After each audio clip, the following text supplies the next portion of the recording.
পরের ধন নাহি লবে চিরদিন সুখে রবে। বইয়ের পাতার সেই বাক্যটিকে মেনে চলে সততার নজির গড়লেন জলপাইগুড়ির এক ই রিক্সা চালক। টাকা, গহনা, এটিএম কার্ড, জরুরি কাগজপত্র সহ মানিব্যাগ কুড়িয়ে পেয়ে জলপাইগুড়ি কোতোয়ালি থানার পুলিশের হাতে তুলে দিলেন ই রিক্সা চালক গৌরাঙ্গ রায়।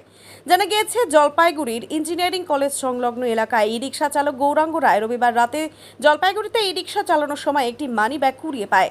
সেই মানিব্যাগে নগদ টাকা, সোনার গহনা সহ এটিএম কার্ড এবং পরিচয়পত্র ছিল। ই রিক্সা চালক গৌরাঙ্গ রায় মানিব্যাগটি প্রকৃত মালিকের কাছে পৌঁছে দিতে কোতোয়ালি থানার দ্বারস্থ হয় রবিবার রাতে। তিনি মানিব্যাগটি কোতোয়ালি থানার আইসি সঞ্জয় দত্তের হাতে তুলে দেওয়ার পর জানান, আমি ছোটবেলায় বইতে পড়েছিলাম, পরের ধন নাহি লবে চিরদিন সুখে রবে। তাই মানুষের ধনের প্রতি আমার কোনো লালসা নেই। অন্যদিকে রবিবার রাতে জলপাইগুড়ি কোতোয়ালি থানার আইসি সঞ্জয় দত্ত জানান, গৌরাঙ্গ বাবুকে সাধুবাদ জানাই। সমাজের প্রত্যেকটি নাগরিকের এরকমই কর্তব্য পালন করা উচিত। আমার নাম গৌরাঙ্গ রায়, বাড়ি ডাঙ্গাপাড়া ইঞ্জিনিয়ারিং কলেজ। থানায় আসছিলাম, একটা মানি ব্যাগ করিয়ে পেয়েছিলাম, পাস করিয়ে পেয়েছিলাম।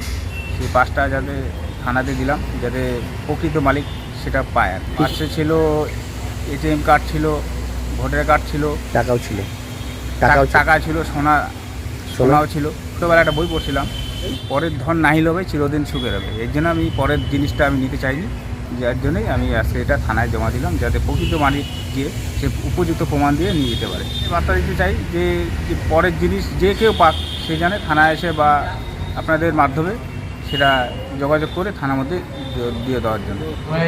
ওনাকে ধন্যবাদ যে উনি টোটো চালাতে চালাতে যে জিনিসটা পেয়েছে, গৌরাঙ্গ রায় ইঞ্জিনিয়ারিং কলেজের ওখানে বাড়ি, সেটা উনি সঠিক যে মালিক তার হাতে তুলে দেওয়ার জন্য পুলিশের সাহায্য চাইছে। সমস্ত নাগরিকের এটাই কর্তব্য যে কোনো জিনিস যদি রাস্তায় কুড়িয়ে পায় তাহলে সেটা যাতে সঠিক নাগরিকের কাছে পৌঁছায় তার ব্যবস্থা করা। আমরা চেষ্টা করব যত তাড়াতাড়ি সম্ভব সেটা সঠিক নাগরিকের হাতে তুলে দেওয়া।